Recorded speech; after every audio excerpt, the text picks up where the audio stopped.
Raka bertanya ke calon wakil presiden nomor urut 3. Ketua Umum Kopi Gama Gus Pauks Iban menilai cawapres paslon nomor 2 Gibran Raka Buming Raka tidak memiliki adab dalam berdebat seperti yang biasa dipelajari siapapun di dalam pesantren.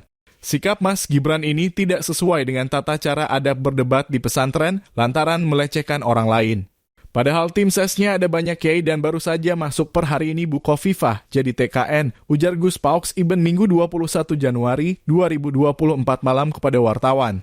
Selain itu, istilah teknis jadi tebak-tebakan wilayah kebijakan kepemimpinan.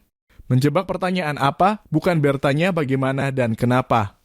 Dia menambahkan sikap itu berulang kali ditunjukkan Gibran di hadapan cawapres nomor urut 1 Muhaimin Iskandar dan cawapres nomor urut 3 Mahfud MD sebagai kandidat debat. Gestur Mas Gibran yang melecehkan itu berulang-ulang ditunjukkan kepada Pak Mahfud dan Gus Imin, dua kandidat yang berasal dari NU.